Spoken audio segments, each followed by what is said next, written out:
It is June 12th, here with your news. Let's start with New York's Governor Andrew Cuomo, who has signed a bill live on TV today that will expedite police reform. This legislation includes ending 50A and banning the use of chokeholds, leading the nation right now. This is a proud moment for New York.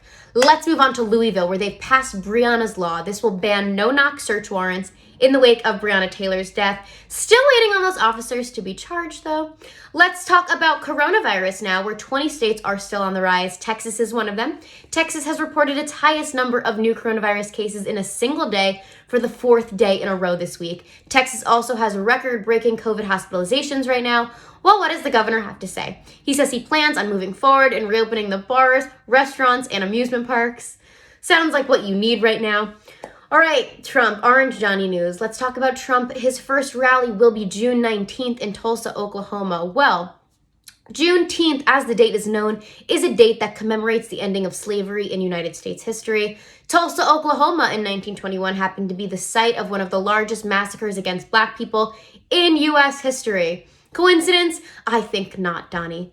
Also, Republicans right now who are taking all the credit for ending slavery, I'd like to remind you in what I call a history lesson that Abe Lincoln was actually a liberal. What was the Republican Party back then was actually the liberal of the two parties, and they switched ideologies over time. Stay in school, kids. I'm not calling all Trump supporters racists. I'm just saying they have decided that it's not a deal breaker, so keep that in mind.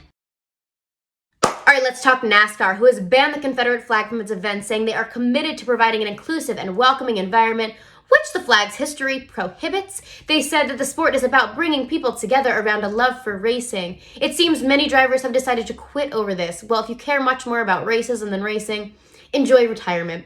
An interracial NASCAR driver, Bubba Wallace Jr, says that on Wednesday in Virginia, he will return to racing, and he will be sporting a Black Lives Matter painted car. You go, Bubba.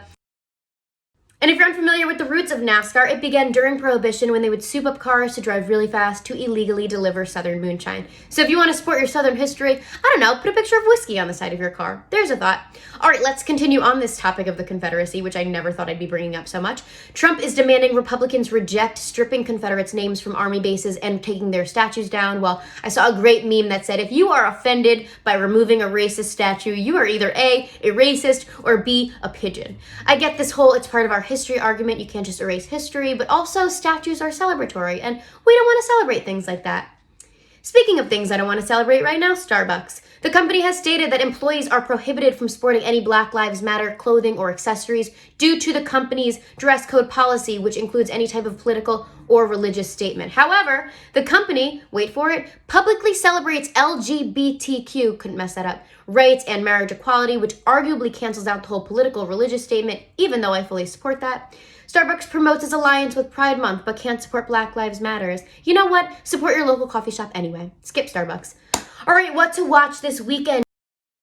Pete Davidson and Judd Apatow's movie, The King of Staten Island, is on demand today, and I can say the biggest takeaway from filming this movie on Staten Island all of last summer is Staten Island's not that bad. Like, it's not Brooklyn, but it's not that bad. Anyway, I worked on it. I think it'll be pretty decent, which I can't say for everything I work on. Check that out this weekend. Lastly, Sunday is Trump's birthday, and his supporters are planning some sort of boat parade. And all I can say about that is nothing screams white privilege like a Trump boat parade. That is all. I hope you guys have a great weekend, and I'll see you guys on Monday.